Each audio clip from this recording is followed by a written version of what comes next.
वालेकुम नाजरीन, कैसे हैं आप सब? ठीक है, उम्मीद है खैरियत से होंगे, मज़े में होंगे। नौशीन मुल्तानी चैनल पे वेलकम हो गया। मामा पापा की परियों कैसी हो? उम्मीद है आप लोग ठीक ठाक और फिटफाट होंगे, अपने अपने घरों में खुशबाश होंगे। Welcome back my darling, my जान दी छोटी से छोटी, छोटी से एंड पतली से मोटी, सुखी, सबको बहुत सारा मेरी तरफ से प्यार। समझ आई? नहीं आई? आनी भी नहीं है लड़कियों, आनी भी नहीं। तो वेलकम हो गया जी। क्या हो रहा है, क्या हाल चाल हैं? मज़े में होंगे, फिट फाट होंगे। अगर कोई परेशान है, परेशानियां तो भाई हर घर में होती हैं, कोई ना कोई चल चल ही रही होती हैं, लेकिन सब्र और तहम्मुल से काम लेना है। जल्दबाजी में कोई कदम नहीं उठाना, बहुत एहतियाती तदाबीर के साथ चलना है, फिर आपके मसले आसान आपको लगेंगे। वरना जल्दबाजी हम करते हैं ना, तो हमें फिर बहुत ज़्यादा एक्साइटमेंट होती है, बस ये काम मेरा होना है तो हो जाए, जल्दी हो जाए, बस जल्दी हो जाए, जल्दी हो जाए। जल्दी का काम शैतान का होता है। तो बहुत कोई भी फैसला लेना है, बहुत आराम से, इत्मीनान से, तरीके से लेना है, सोच समझ के लेना है। मुझे पता है कि जब कोई परेशानी आपको लाहक होती है या कोई भी मसला चल रहा होता है, तो हमारा दिल करता है बस फ़ौरन से कुछ हो जाए। अच्छा जी, यहाँ पे हमारी प्यारी सी बहन है सुखजीत सिस्टर, उनका मैंने कमेंट देखा था। उन्होंने दुआ के लिए अपील की हुई थी कि मेरी वालदा की तबीयत ठीक नहीं है, नासाज है, तो उनके लिए दुआ की जाए। तो अल्लाह ताला आपकी वालदा को, हमारी भी वालदा हो गई जी, अल्लाह ताला जो है आपकी वालदा को सुख सेहत अता फरमाए, जल्द से जल्द सेहतियाब हो जाएं, उनका साया आपके सरों पे सलामत रहे, आमीन या रब्बुल आलमीन। चलो जी, बढ़ते हैं अपने रिव्यू रिएक्शन की तरफ। और उससे पहले कहते हैं या अरहमर राहिमीन, हमें हिदायत का ऐसा चिराग बना दे कि फ़रिश्तों की महफिल में हमारा ज़िक्र हो। आपको पता है कि जो इंसान नीचे ज़मीन पे अच्छा काम कर रहा होता है, भलाई कर रहा होता है, जो जो नेक काम कर रहा होता है, तो आसमानों पे फ़रिश्ते उनका ज़िक्र करते हैं, उनका नाम लिया जाता है। तो कोशिश करें अच्छे काम करें, ताकि आसमानों पे आपका भी ज़िक्र हो, आपका भी नाम लिया जाए। कहते हैं हमें हिदायत का ऐसा चिराग बना दे कि फ़रिश्तों की महफिल में हमारा ज़िक्र हो। या अर्रहमर राहिमीन, हमें अपने पसंदीदा लोगों की लिस्ट में शामिल फरमा। या अर्रहमर राहिमीन, हमारे गुनाह बख्श दे। या अर्हमर राहिमीन, मेरे दिल को बर्फ़ और ओले के पानी से धो दे। या अर्हमर राहिमीन, मेरे दिल को ख़ताओं से ऐसे पाक कर जैसे तू सफ़ेद कपड़े को मैल से साफ़ करता है। या रब्बुल आलमीन, अल्लाह आमीन। बहुत प्यारी दुआ है ये, हमने अभी जो दुआ पढ़ी है। खैर, बढ़ते हैं अपने रिव्यू रिएक्शन की तरफ। अली की ज़िम्मेदारी मेरी नहीं है, उसका बाप जाने, उसकी माँ जाने। ये फातिमा ने जो है वीडियो बनाई है, उसमें दिया है कुछ लोगों को जवाब जो उसे तनकीद कर रहे थे। और फिर हम बाबर पे बात करेंगे। लोग कहते सितारा को लूट के खा गया है, इस हवाले से भी हम बात करेंगे। तो जनाब, ये दो वीडियोस जो है मेरे सामने आई और सोचा आप लोगों के साथ भी इसका रिव्यू और रिएक्शन, इसकी जो है तस्करा हमें करना चाहिए, इसकी भी बात रखनी चाहिए।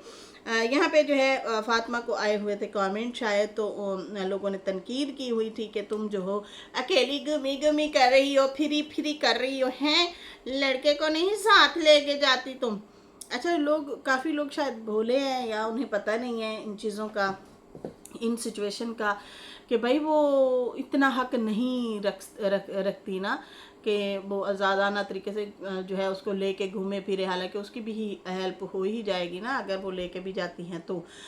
लेकिन यहाँ पे चल रहा है आशा और डीडी का मामला, और ये कंट्रोवर्शियल चीज़ें हैं।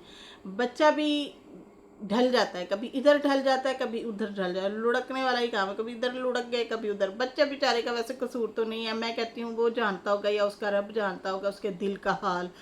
ये सिचुएशन में हम लोग गुजरे हैं, ठीक है जी।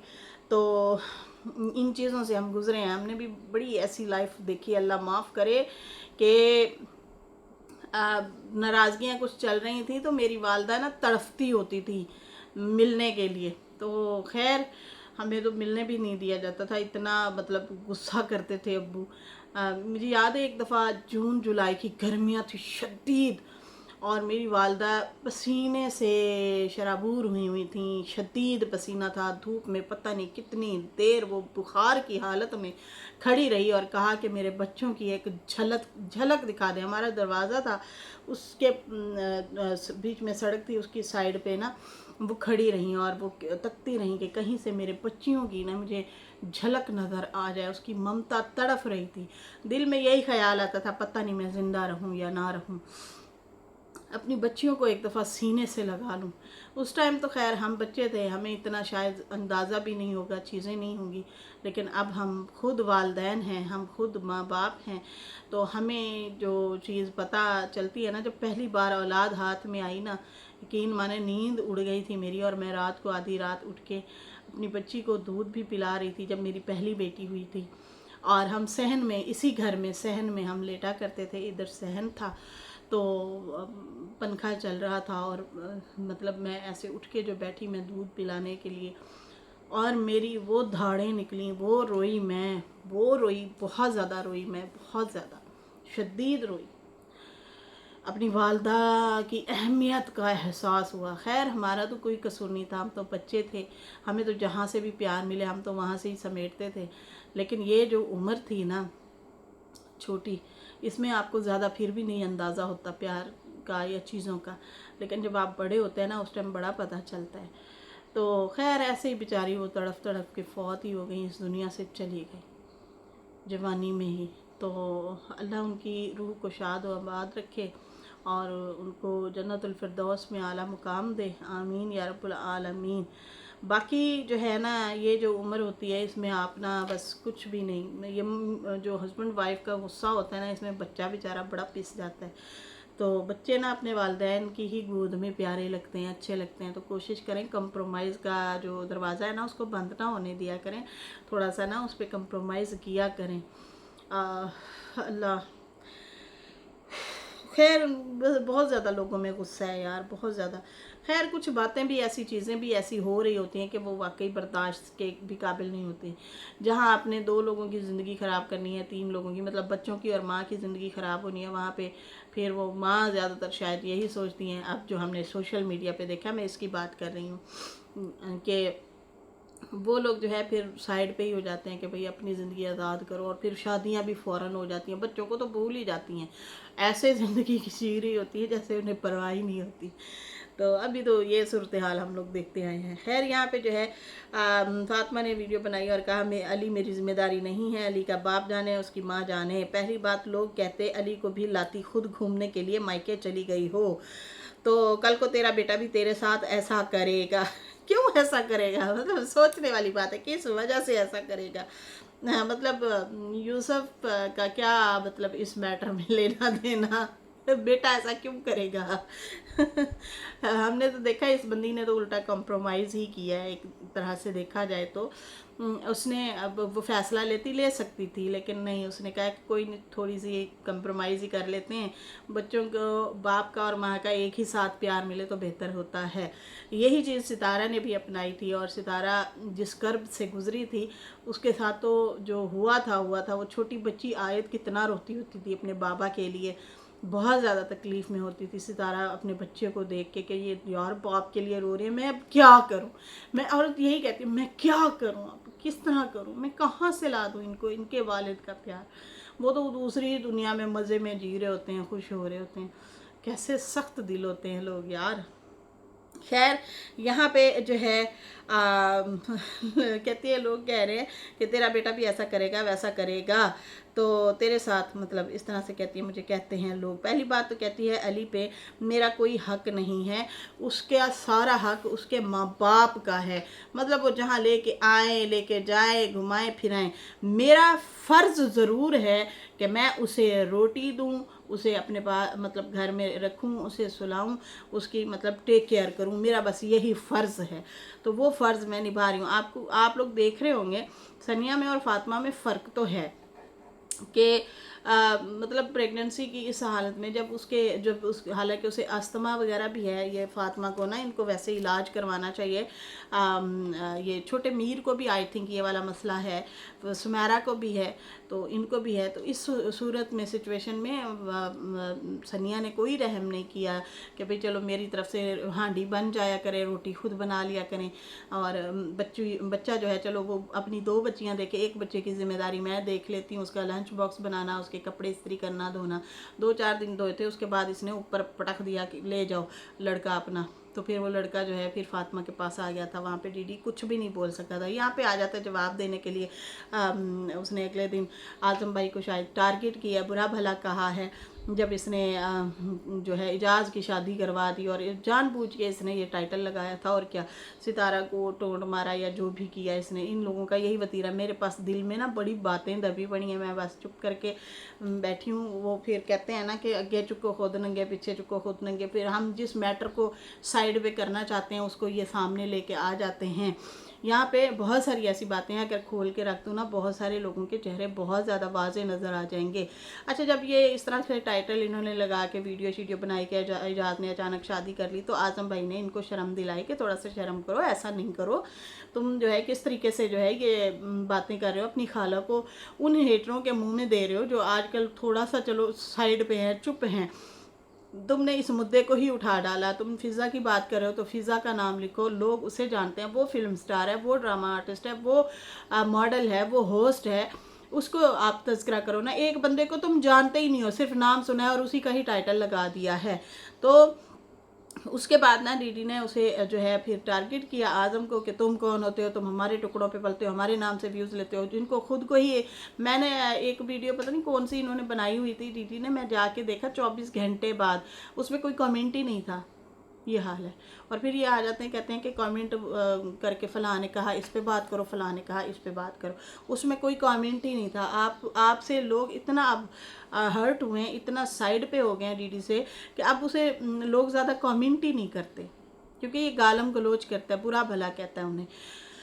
कुछ लोग हैं जो खामोशी से जाके देख आते हैं कि भाई इसकी वीडियो में आज हुआ तो हुआ क्या है। सही है जी। खैर यहाँ पे जो है फिर आज़म भाई ने भी उसी तरीके से फिर इसको जवाब दिया है डीडी को, कि जिसका भाई वो कहता है कि जिस तरह तुम बोल रहे हो अभी भी मैं कंट्रोल कर रहा हूँ, तुम किस मुंह से आ जाते हो मुझे ये वाला सारा कुछ कहने के लिए। मैं उल्टा तुम्हें कह रहा हूँ कि तुम अपनी खाला को लोगों के मुंह में ना दो, और तुम जो हो बैठ गए हो मुझे ही गालियाँ देने, मेरे मरे हुए वालिद को गालियाँ देने के लिए। तो भाई शर्म आनी चाहिए, मरे हुए लोगों को तो कम से कम बंदा बख्श देता है। फिर बैठ जाते हैं अपने झूठ को छुपाने के लिए, सच्चा कलमा पढ़ने के लिए, ताकि लोग हम पे यकीन करें। अजीब है इनकी सिचुएशन। खैर यहाँ पे इसकी ऊपर बात करते हैं। कहती है कि मेरा सिर्फ फ़र्ज़ है उसको सुलाना, खिलाना, पिलाना, मैं वो कर रही हूँ। अच्छा, वहाँ पे जो है सनिया को कोई रिएक्ट नहीं किया जाता, उल्टा वो बिठा देती है इनको जो है रिएक्शन दिलवाने के लिए, कि तुम बैठो फ़लाँ औरत पे भी रिएक्शन दे दो, फ़लाँ पे भी दे दो। अगले दिन ये एक्सेप्ट भी करके गया है। बाकी कहती है मेरा हक नहीं है, उसके माँ बाप का हक है कि वो उसको मतलब उसका जहाँ पे भी लेके जाते हैं, लेके नहीं जाते। बाकी मेरे साथ जो है अगर वो आ भी जाता है तो उसको सबको पता है कि यहाँ पे क्या मसले मसाइल चल रहे हैं। कुछ भी उसके साथ अगर होता, मैं अगर उसे ले आती साथ, तो जो है सबसे पहले मुझे गंदा किया जाता बहुत ज़्यादा। और है भी ऐसे। पिछले दिनों जब नजमा, आयशा और डीडी की लड़ाइयाँ चल रही थीं, तो आयशा और नजमा ने जितना गंदा करना था इस औरत को, डीडी भी करता है अक्सर रिएक्शन फातिमा पे बड़े गंदे देता है। क्या ज़रूरत थी इसके, तुम्हारा भी तो निकाह हुआ था। अरे भाई निकाह हुआ था ना, रुखसती नहीं हुई थी, बीवी तो वो तुम्हारी ही बनी ना। मतलब रिलेशन हस्बैंड वाइफ वाला तो तुम्हारे साथ ही फर्स्ट बना ना। वो वैसे कागजी निकाह में थी, उनकी शादी नहीं हो सकती थी क्योंकि वो उसके कागज़ में भाई आ रहा था। जबकि वो भाई साहब जब फौत हुए तो उस टाइम भी कहा गया था कि इसके आईडी कार्ड का मसला है, क्योंकि वो सर्वर के नाम पे, मतलब ये फातिमा के भाई, कागजात में फातिमा का भाई है वो, तो उस पर नहीं हो सकता था शायद, तो इसलिए जो है इन्होंने रिश्ता इन लोगों को तोड़ना पड़ा।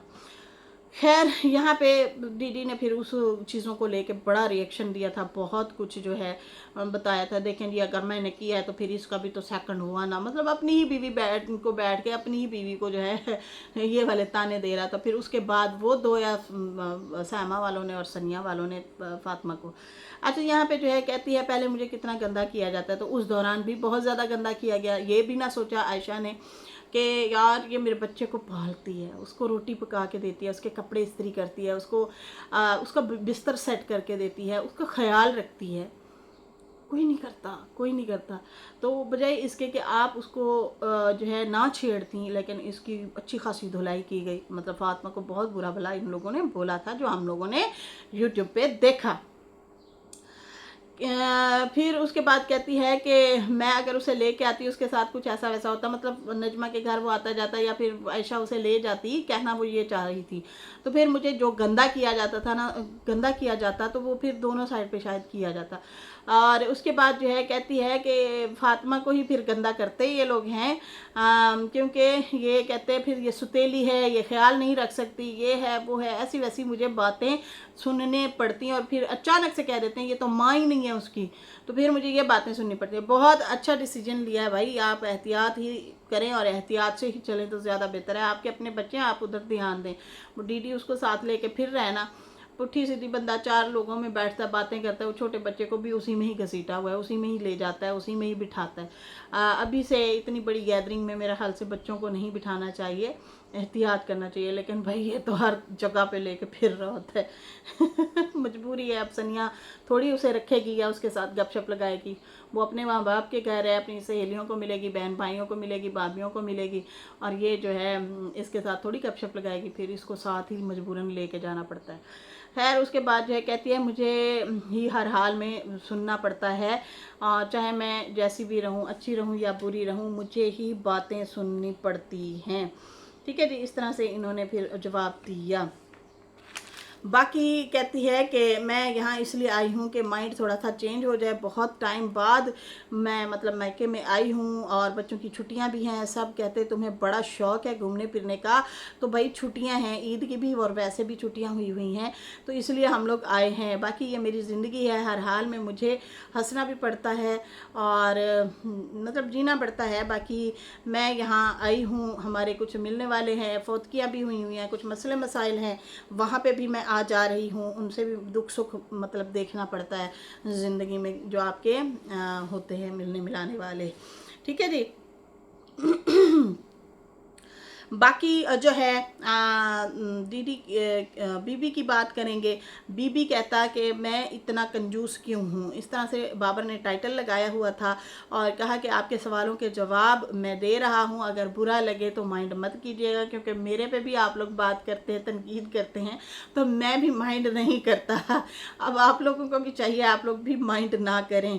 खैर कहते हैं कि बस ऐसी जो है लाइफ चल रही है, क्या बताऊँ आप लोगों को, कभी जो है कारीगर की टेंशन, तो कभी शॉप की टेंशन, तो कभी क्या तो कभी क्या, इस तरह से सारा कुछ वो हो रहा है। प्रॉपर मैं जो है एक इंसान मतलब आदमी कारीगर जो है प्रॉपर एक कारीगर जो है हमें नहीं मिल पा रहा कि जो मुसलसल वहाँ पे पूरी तरह से ड्यूटी सर अंजाम दें। यही काम चोरी है, हट धर्मी है लोगों की ना, या तो कहते हैं हमें काम ही नहीं मिलता। ये जो कारीगर वगैरह हैं मतलब वो अफोर्ड नहीं कर सकते कि खुद से जो है अपना बिजनेस या अपनी शॉप को रन कर सकें, वो फिर जॉब की तलाश में होते हैं। जब जॉब मिल जाती है फिर कहते हैं भाई हमने घर को भी देखना होता है, तो या तो घर को देख लें या फिर जॉब कर लें, सीधी सी बात है। लेकिन लोग नहीं करते, ज़्यादातर लोग यही करते हैं, चंद दिन काम कर लिया, बस टाइम पास के लिए आ गए, फिर उसके बाद बहाना बना दिया, देखें जी मेरा फलां छोटा भाई है, मैंने उसका ख्याल रखना है, या फिर मैंने इधर जाना है, कमी खुशी देखनी है, ये फिर या ये कर लो काम या वो कर लो, ऐसे ही हो सकता है। तो प्रॉपर लोग काम नहीं करते ना, ये भी प्रॉब्लम है लोगों में, वरना रो भी रहे होते हैं हमारे पास काम नहीं है। बाकी कहता है सितारा लोग आए थे हमारे घर और नानी ने मेरे बच्चों को पैसे दिए ईदी, तो काफ़ी लोग बोल रहे थे कि सितारा के पैसे जो है दिए हैं, दिए हैं अम्मा ने, मतलब तुम्हारे बच्चों को। तो कहता है कि देखो वो सितारा के नहीं, वो अम्मा के ही पैसे हैं, क्योंकि अगर मेरा घर भी जो है ना, मेरे अगर पैसे हैं तो पहले जाहिर सी बात है हमारे बड़ों के हुए ना, तो बड़ों का भी हक होता है। तो अगर नानी ने जो है बच्चों को दिए हैं तो इसमें लूटने वाली क्या बात है। तो मुझे लोग कह रहे हैं सितारा को लूट के खा गया है बाबर। तो बाबर ने कहा कि देखो 200-300 में क्या लूटना होता है। हर किसी का अपना प्यार करने का तरीका होता है। पता नहीं आपके बड़ों ने शायद आप लोगों को ईदियाँ शीदियाँ नहीं दी या प्यार नहीं दिया, आप लोग जो है बैठ गए हैं मुझे मतलब इस तरह से आ जाते हैं तनकीद करने के लिए। शायद इनको ना कमेंट वगैरह गए हैं, उसके बारे में ये कह रहा है। खैर कहते हैं कि अगर उसने दिए भी हैं 100-200 तो फिर उसको लेके आप लोग जो हैं मुझे जो है इस तरह से ट्रोल करने आ गए हैं। मेरा दिल भी नहीं करता व्लॉग बनाने का। इस महीने तो कोई शायद मैंने 10-12 ही व्लॉग डाले हैं। तो भाई खर्चा कैसे चलेगा? 10-12 अगर व्लॉग डाले हैं तो आप अपने काम पे फोकस रखें।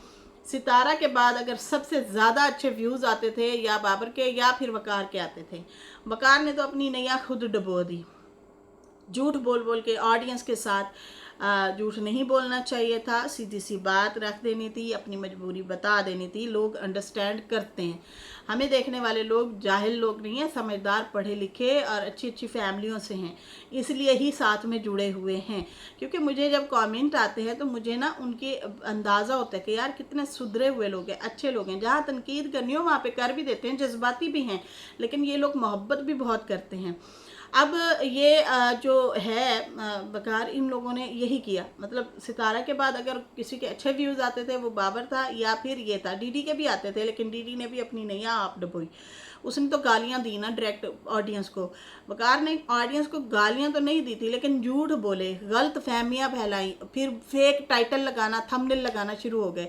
वक्ती तौर पे तो उसे बहुत व्यूज़ आते थे, फिर उसके बाद लोगों का दिल खट्टा हो गया, हटना शुरू हो गए। तो इस चीज़ में वो पड़ गए। और बाबर जो है, बाबर बिल्कुल ठीक चल रहा था। बाबर ने कोई फेक थंबनेल नहीं लगाए, कभी भी कुछ ऐसा वैसा नहीं किया।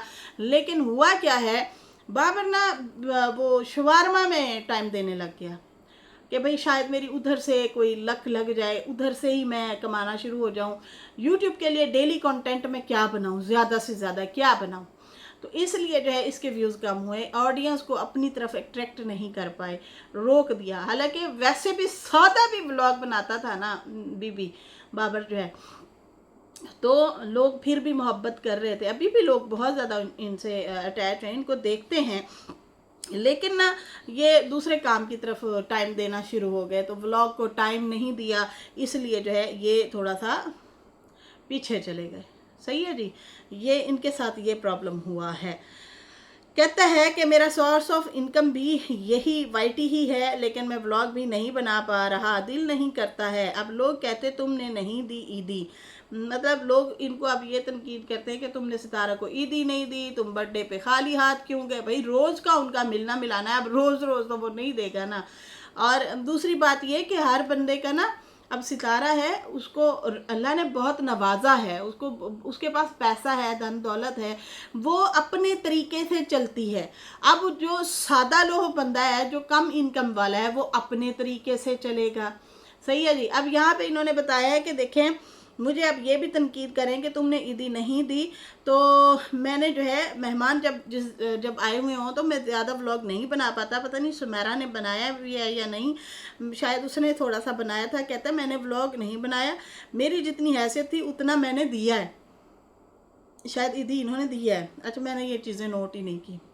उनके घर का मामला है तो मेरा हक ही नहीं बनता किसने क्या दिया किसने क्या नहीं दिया। सही है ना। कहते हैं बाकी मेरी जितनी हैसियत है मैंने उतने ही देना है, बढ़ के तो मैं नहीं दे सकता ना। मैं उतना नहीं कमाता जितना सितारा कमाती हैं, तो वो अपने हिसाब से मतलब लेन देन करती हैं, अब मैं अपने हिसाब से लेन देन करूँगा। बाकी जो है कहते हैं कि मैं अपने काम से काम रखता हूँ। रमज़ान में फ़ूड का काम भी कम हो गया था, बिल्कुल ऐसे ही शवारमे वगैरह कम हो जाते हैं रमज़ान शरीफ में, क्योंकि दिन में सारा दिन लोगों का रोज़ा होता है, फिर 2-4 घंटे के लिए जब आप खोलते हैं तो किसी ने आके खा लिया तो खा लिया, वरना घर में ही इतने पकोड़े समोसे रोल बने होते हैं, फ्रूट चाट शरबत बने होते हैं कि लोग शवारमा नहीं खाते। तो इसलिए इनका काम जो है कहते हैं हमारा काम बहुत स्लो हो गया था, कम हो गया था। बाकी मैं 2-2.5 लाख का कर्जदार भी हुआ बैठा हूँ इसी दौरान, क्योंकि मैंने टीम भी बना दी थी।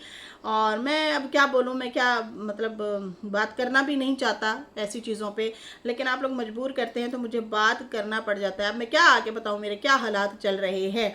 मैं अपनी औकात से बढ़ के तो नहीं कर सकता। कुछ लोग तो मेरे बारे में हर जगह गलत बातें लिखते हैं और कहते हैं कि कंजूस है। तो हाँ, मैं कंजूस ही हूँ, मुझे कंजूस ही समझो। मैं महंगे कपड़े नहीं पहनता, मैं शोबाजी नहीं करता, मैं सिंपल तरीके से ज़िंदगी गुजारता हूँ। मैं जैसा भी हूँ वैसा, मतलब ऐसे ही हूँ। फिर उन्होंने एक मिसाल दी और कहा कि देखें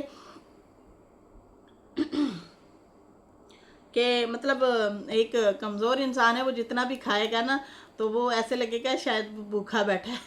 जो थोड़ा सा मेरी तरह हट्टा कट्टा होगा, वो कुछ नहीं भी खा के बैठा होगा तो कहेंगे वाह, इस ये तो मालदार है, इसके ये तो खाता पीता बंदा है। तो ये मेरी मिसाल ये लोगों ने बना के रखी हुई है। कहते हैं कि मेरा बताने का वैसे दिल तो नहीं करता है, और लेकिन क्या करूं, हर आए रोज़ लोग कोई ना कोई बात करते हैं, तो फिर मुझे आना पड़ता है, यहाँ पे बात रखनी पड़ती है। और फिर कहा कि लोगों को लगता है कि मज़े से मैं जी रहा हूँ, तो बस जो चल रहा है ठीक है। फिर मैं अपने बच्चों को बर्थडे भी नहीं मनाता, मैं छोटी छोटी सेलिब्रेशनें भी नहीं करता। मेरा भी दिल करता है लेकिन मैं उसे अफोर्ड नहीं ज़्यादा कर पा रहा, तो इसलिए मैं मतलब पूरे सिरे तरीके से चल रहा हूँ। किसी के घर में अच्छे और बुरे हालात चल रहे होते हैं, हर रोज़ रोते हुए भी आ जाना यहाँ पे अच्छा नहीं लगता है। यहाँ बहुत महंगाई है, मतलब जब से हम यहाँ पे आए हैं इस्लामाबाद में, बिल्कुल ही महंगा शहर है।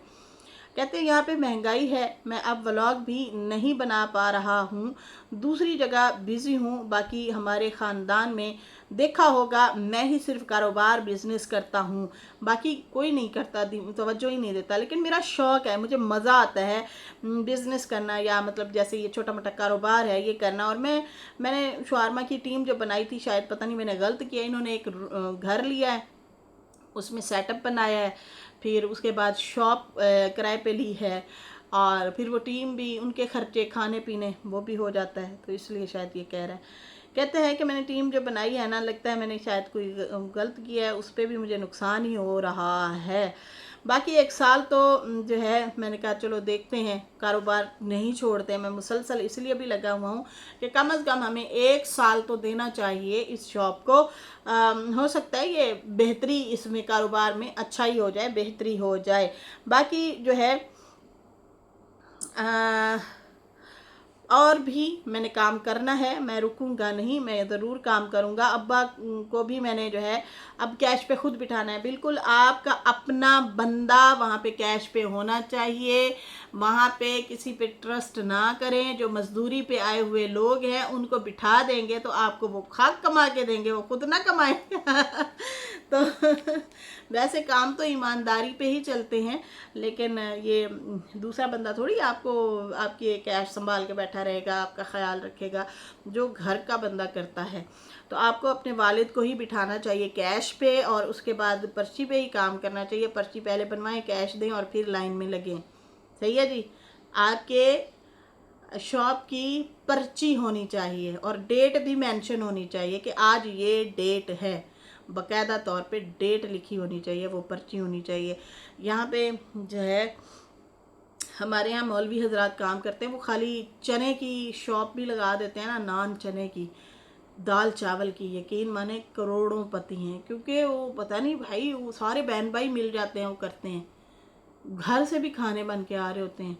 और वो इतना कोई बरकत है उनके काम में। अहमद स्वीट वाले हो गए, हाफिज़ का मुल्तानी सोन हलवा हो गया, यहाँ पे वो क्या कहते हैं रिवाड़ी वाले हो गए, सारे मौलवी हजरात हैं और सब अमीर लोग हैं। इनकी यही खाने पीने की, मिठाई की, समोसे की, पकोड़े की, जलेबी की ये शॉप है, दाल चावल की यही शॉप है इनकी, और इससे बहुत कमा रहे हैं ये लोग। खैर यहाँ पे जो है कहते हैं कि अब्बा को कैश पे मैं बिठाऊंगा, और बाकी वो कहते हैं मैंने गांव जाना है, मैंने अपना कोई इलाज करवाना है। उनका इलाज भी शायद चल रहा है, चाचा अकबर का, कहते हैं उन्होंने भी इलाज करवाना है। बाकी मेरी कोई बात बुरी लगी हो तो कोई बात नहीं, मैं भी तो आप लोगों की बातों को बर्दाश्त करता हूँ। So funny. क्या जवाब दिया। कहता है बाबर, कहता है मेरी बात बुरी लगी हो तो कोई बात नहीं, आप लोगों की बातें भी तो मैं बर्दाश्त करता ही हूँ। वैसे हाँ, आजकल इसकी काफ़ी ट्रोलिंग हो रही है कि कहते किसी का हालात का किसी को पता नहीं होता है। बाकी मैं जो है आप लोग बोलते रहते हैं, अब मैं क्या कह सकता हूँ, मैं थोड़ा सा आज मैंने भी बोल दिया है। तो इस तरह से इन्होंने ये बात रखी है। खैर जनाब, फ़िलहाल मुझे दें इजाज़त। मेरी वीडियो अच्छी लगी हो तो लाइक करते हैं, न्यू लोग जो है सब्सक्राइब करते हैं। फिर मिलेंगे न्यू वीडियो के साथ। अल्लाह हाफिज़, बाय बाय।